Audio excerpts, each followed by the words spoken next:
والصلاة والسلام على سيد المرسلين وعلى آله وأصحابه أجمعين أما بعد أعوذ بالله من الشيطان الرجيم بسم الله الرحمن الرحيم فإذا قرأت القرآن فاستعذ بالله من الشيطان الرجيم صدق الله مولانا العظيم اللهم صل على سيدنا محمد وعلى آل سيدنا محمد وبارك وسلم۔ قرآن حکیم کے درس کی آج پہلی مجلس اور پہلا درس ہے۔ قرآن حکیم کی تلاوت سے پہلے تعوذ پڑھا جاتا ہے، تو اس لیے آج کی اس محفل میں تعوذ پر کچھ عرض کریں گے۔ تعوذ یعنی اعوذ باللہ من الشیطان الرجیم۔ پہلے تو اس کے معنی اور مفہوم کو سمجھ لیں، اس کے بعد پھر ترجمہ اور پھر آگے تشریح ہوگی انشاءاللہ۔ اعوذ یہ متکلم کا صیغہ ہے،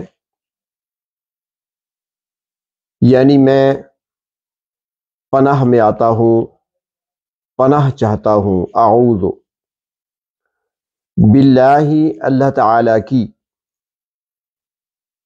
با کا جو حرف ہے جسے اردو میں بے کہتے ہیں، یہ الصاق کے معنی میں آتا ہے، ملانے کے لیے آتا ہے۔ اللہ یہ پروردگار عالم کا ذاتی نام ہے، یعنی ایسا نام ہے اس ذات کا کہ اس کے علاوہ یہ نام کسی اور کا نہیں ہو سکتا۔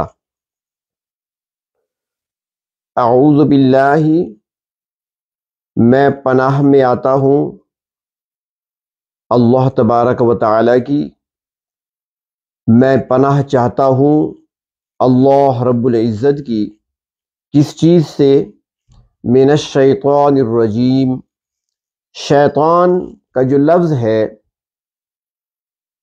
بعض حضرات فرماتے ہیں کہ یہ شیطانہ یشتن سے ماخوذ ہے، اور اس کا معنی ہوگا رحمت سے دور کیا ہوا۔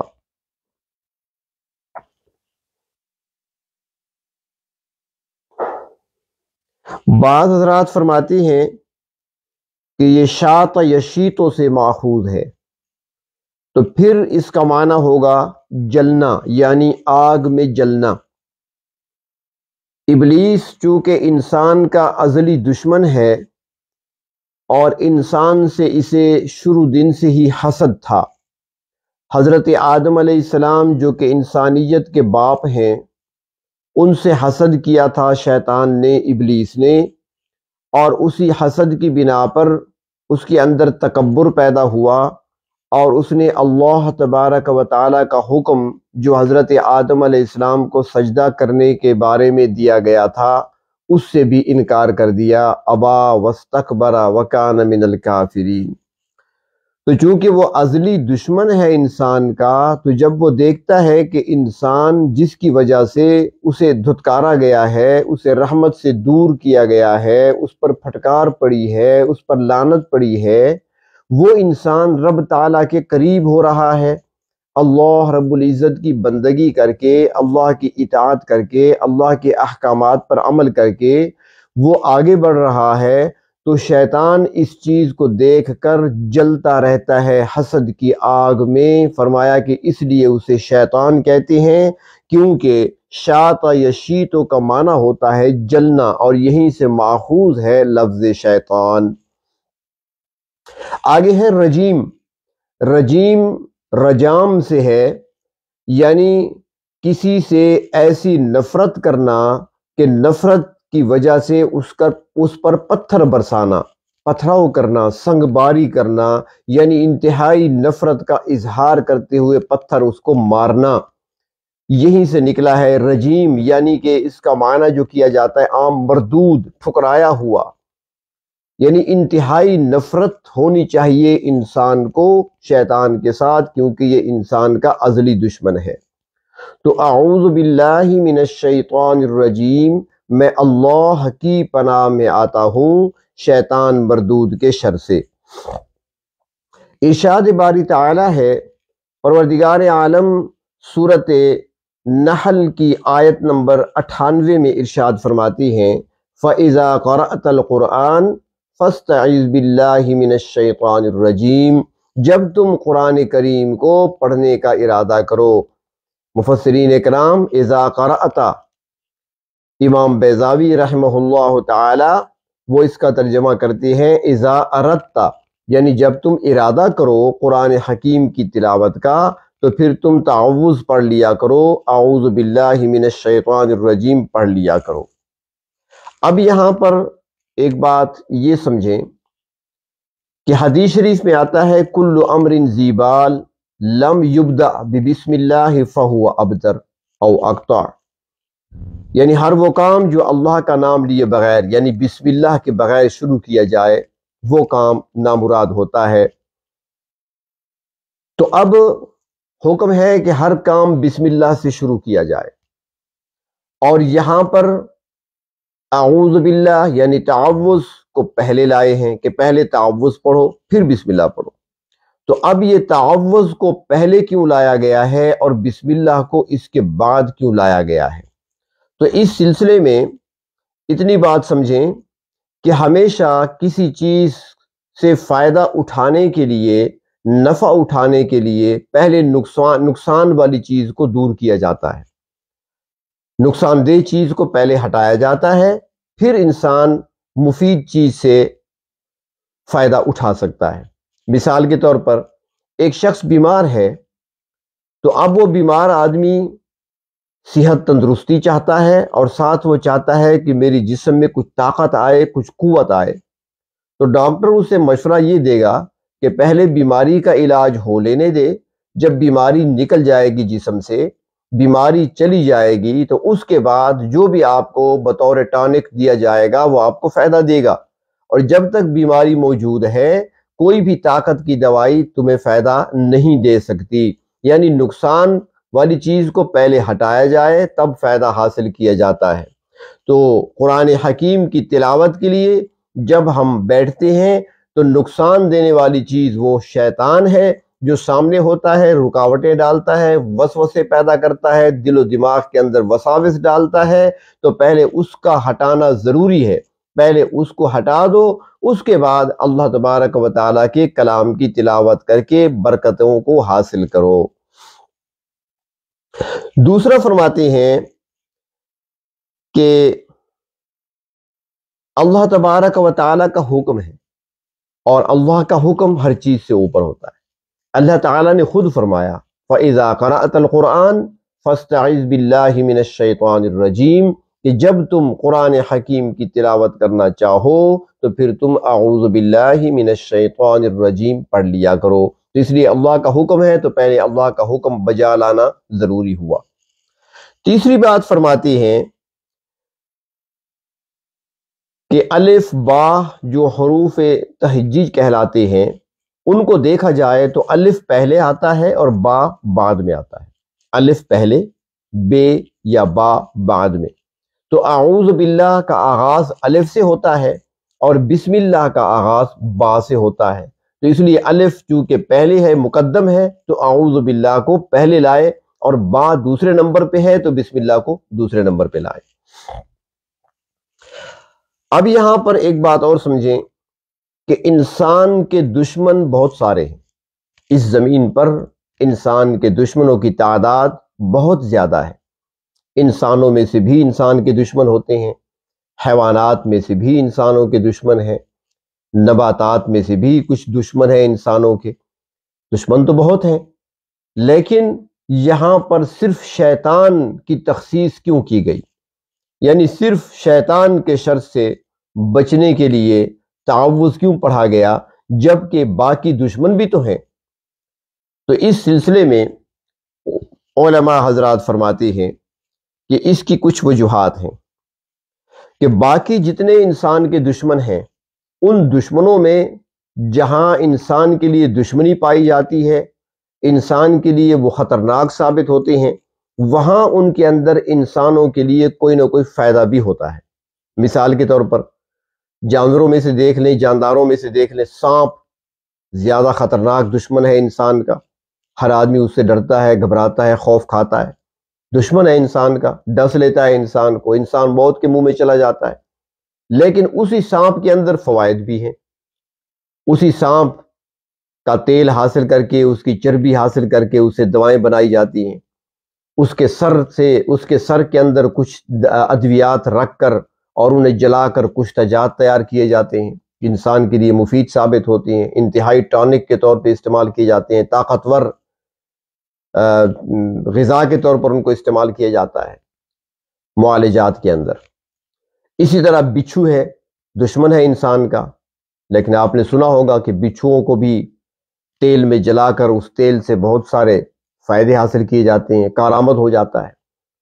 اس طرح کھانے کی چیزوں میں دیکھ لیں، بہت ساری چیزیں ایسی ہیں جو زہریلی ہوتی ہیں، ان کے اندر اثرات زہر کے پائے جاتے ہیں، لیکن کوئی نہ کوئی فائدہ بھی اس کے اندر ہوتا ہے۔ تو باقی جتنی چیزیں ہیں وہ انسان کی دشمن بھی ہیں، انسان کے لیے خطرناک اور نقصان دہ بھی ہیں، لیکن اس کے باوجود کوئی نہ کوئی فائدہ اس کے اندر پایا جاتا ہے۔ اور ابلیس ایسا دشمن ہے کہ اس میں شر ہی شر ہے، نقصان ہی نقصان ہے، اس میں فائدے کا کوئی پہلو نظر نہیں آتا اور نہ پایا جاتا ہے، اس لیے صرف شیطان کے شر سے ہی پناہ مانگی گئی ہے۔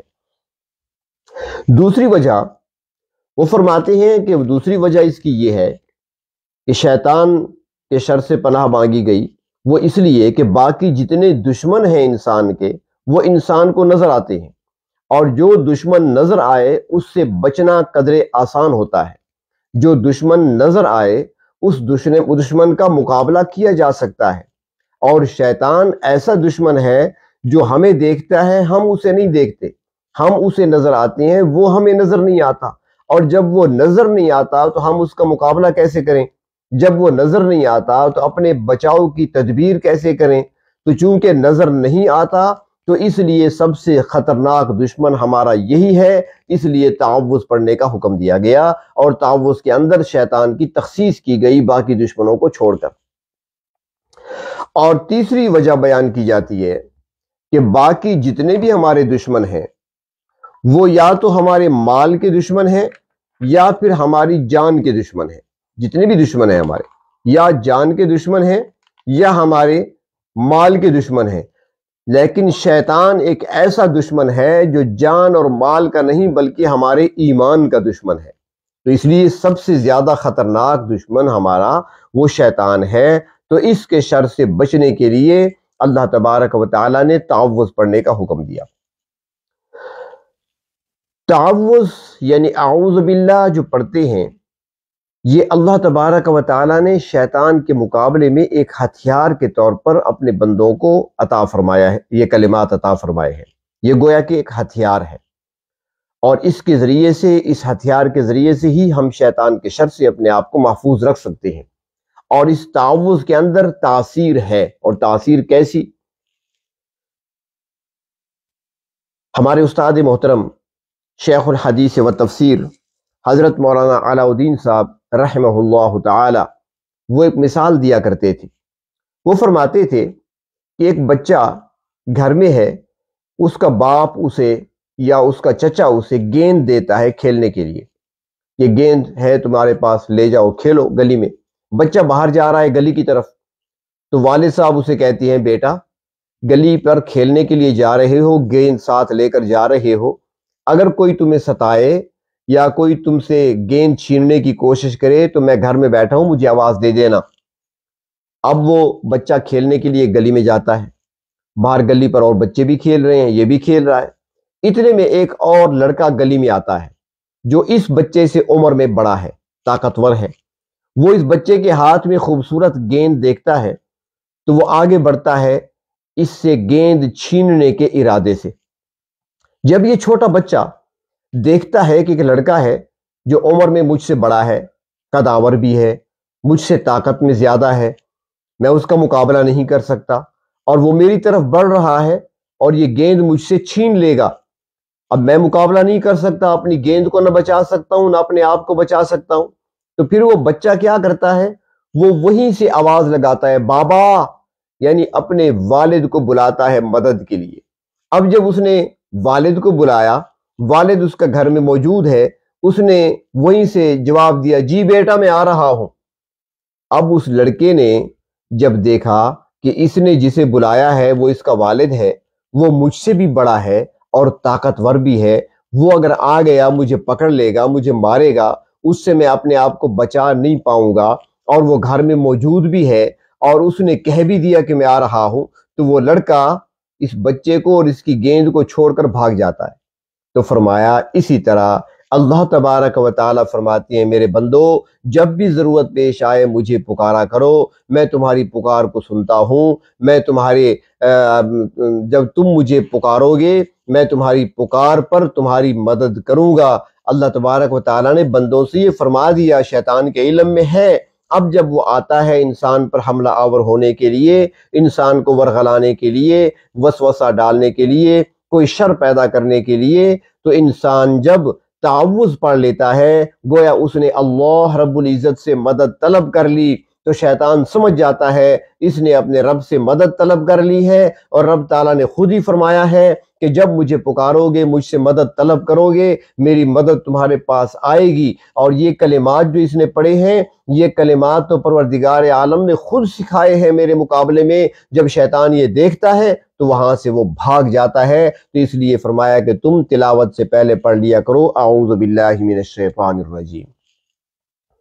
ایک سوال یہاں پر پیدا ہوتا ہے، کسی کے ذہن میں یہ بات آ سکتی ہے کہ شیطان کو اللہ تعالیٰ نے کیوں پیدا کیا؟ آخر یہ نہ ہوتا تو ہماری جان ہی چھوٹ جاتی، یہ پریشانی ہی نہ ہوتی ہمارے لیے۔ شیطان سے بچنا ہے، اس کے شر سے بچنا ہے، اس کے وساوس سے بچنا ہے، کتنے خطرات ہیں، تو ہم محفوظ رہ جاتے۔ جب ہوتا نہ تو اس کا شر بھی نہ ہوتا۔ تو یہاں پر یہ بات سمجھیں کہ اللہ تبارک و تعالی کی ساری صفات کامل ہیں۔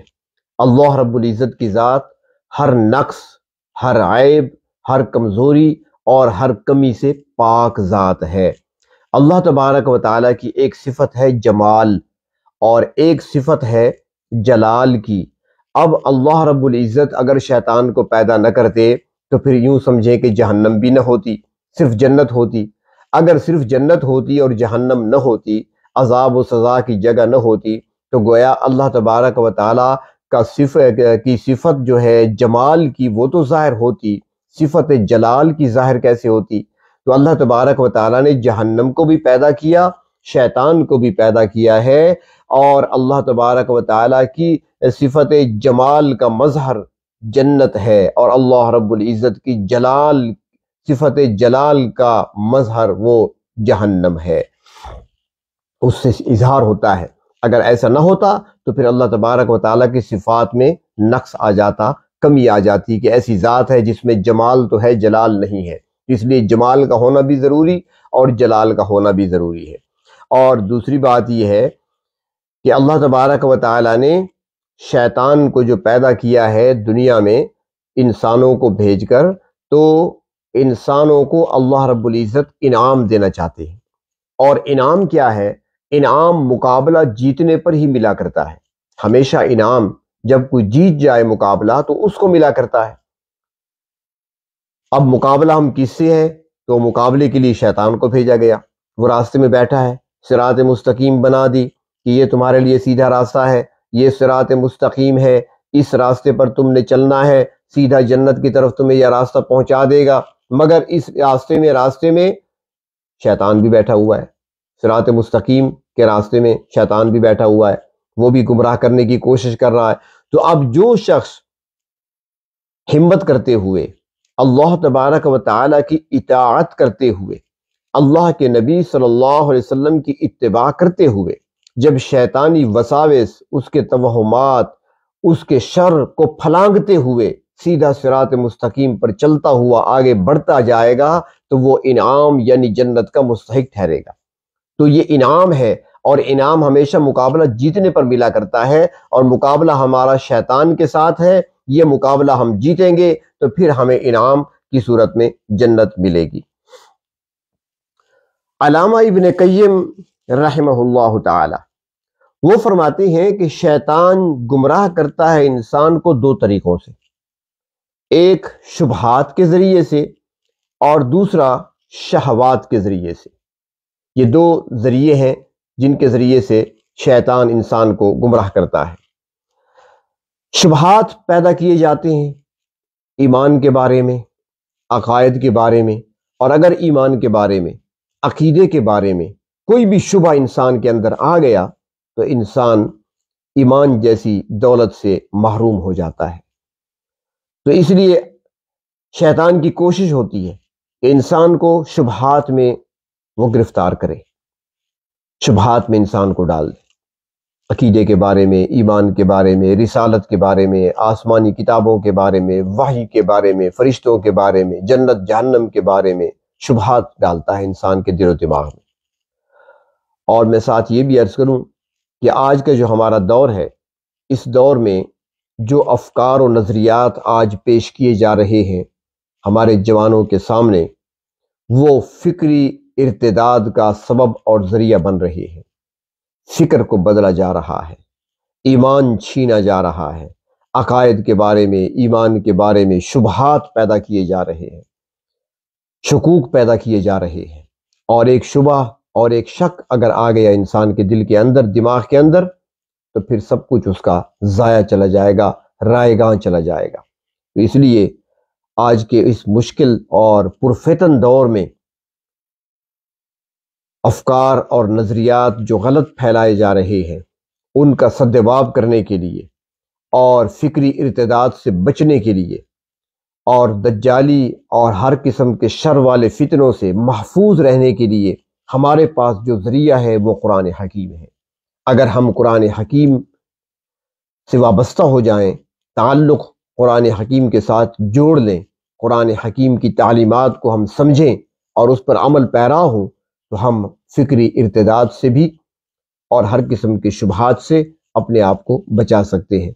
یہاں پر میں آپ سب کو حضرات کو دعوت دوں گا کہ آئیں ہمارے ساتھ قرآن حکیم کی تعلیمات کو پھیلانے میں، قرآن حکیم کی تعلیمات کو عام کرنے میں، قرآن حکیم کے ذریعے سے اپنے جوانوں کی فکر، ان کی سوچ، ان کے ایمان اور ان کی عقائد کی حفاظت کرنے کے لیے آئیں ہمارا ساتھ دیں، قرآن حکیم کی تعلیمات کو عام کریں، لوگوں تک پہنچائیں، ایک ایک گھر تک، ایک ایک فرد تک یہ آواز پہنچے قرآن حکیم کی۔ اللہ تبارک و تعالیٰ کا کلام ہے، اللہ نے ہماری طرف بھیجا ہے، یہی کتاب ہماری رہنمائی کرتی ہے، یہی کتاب ہمارے لیے ہدایت کا ذریعہ ہے، یہی کتاب صراط مستقیم دکھانے والی ہے، اور اسی کے ساتھ تعلق جوڑنے سے ہی ہم صراط مستقیم کو پا سکیں گے اور صراط مستقیم پر ثابت قدم رہ سکیں گے اور اپنے آپ کو فتنوں سے بچا سکیں گے۔ اللہ تبارک و تعالی ہماری کاوشوں کو اپنی بارگاہ میں قبول فرمائے اور ہمارے لیے نجات کا ذریعہ بنائے۔ تو علامہ ابن قیم رحمہ اللہ تعالی وہ فرماتی ہیں کہ شیطان ایک تو شبہات کے ذریعے سے انسانوں کو گمراہ کرنے کی کوشش کرتا ہے، شکوک و شبہات انسان کے دلوں میں ڈالتا ہے، اور دوسرا شہوات کے ذریعے سے۔ شہوات بھی کئی طرح کی ہیں، شہوت بطن بھی ہے، اور جب شہوت بطن جس کے اندر پیدا ہو جاتی ہے، پھر وہ حلال و حرام اور جائز و ناجائز کی تمیز کھو بیٹھتا ہے، پھر وہ چاہتا ہے جو بھی ہو، جیسا ہو، جس کا ہو، جہاں سے ہو، میرے پیٹ میں آئے۔ یہ شہوت بطن ہے۔ اور دوسرا شہوت فرج ہے، اور جب شہوت فرج کا غلبہ ہوتا ہے تو پھر حیا کا دامن تار تار ہو جاتا ہے، عفت و عصمت سر عام نیلام ہو جاتی ہے۔ تو شہوات کے ذریعے سے اور شبہات کے ذریعے سے شیطان انسان کو گمراہ کرنے کی کوشش کرتا ہے۔ تو اس لیے پروردگار عالم نے ان چیزوں سے بچنے کے لیے کہ شبہات سے بھی اپنے آپ کو بچاؤ اور غلبہ شہوات سے بھی اپنے آپ کو بچاؤ، کس طریقے سے؟ فرمایا کہ اعوذ باللہ من الشیطان الرجیم، اللہ کی پناہ میں آ جایا کرو شیطان کے شر سے۔ جب اللہ کی پناہ میں آ جاؤ گے تو پھر شیطان کا داؤ تم پر نہیں چل سکے گا، نہ تمہیں شبہات میں مبتلا کر سکے گا اور نہ ہی تمہارے اوپر شہوات کا غلبہ ہو سکے گا۔ اور ایک آخری بات میں عرض کر لوں آپ کی دلچسپی کے لیے کہ قرآن حکیم کی تلاوت در حقیقت پروردگار عالم سے گفتگو کرنا ہے، کیونکہ یہ اللہ رب العزت کا کلام ہے۔ اللہ تبارک و تعالی نے ہماری طرف بھیجا ہے اور اللہ رب العزت ہم سے ہی مخاطب ہے۔ یا ایھا الذین آمنوا، اے ایمان والو، ہمیں کہا جا رہا ہے۔ اللہ تعالیٰ فرما رہے ہیں یا ایھا الناس، اے لوگو، ہمیں کہا جا رہا ہے۔ یا بنی آدم، ہمیں کہا جا رہا ہے، ہم ہی اولاد آدم ہے۔ تو قرآن پاک اللہ تبارک و تعالیٰ کا کلام ہے اور یہ کلام اللہ تعالیٰ ہم سے فرما رہے ہیں۔ تو جب کوئی بندہ تلاوت کرتا ہے گویا وہ پروردگار عالم کے ساتھ ہم کلام ہوتا ہے۔ تو امام رازی رحمہ اللہ تعالی، جنہوں نے مشہور زمانہ تفسیر کبیر لکھی ہے، مصنف ہیں تفسیر کبیر کے امام رازی رحمہ اللہ تعالی، وہ فرماتے ہیں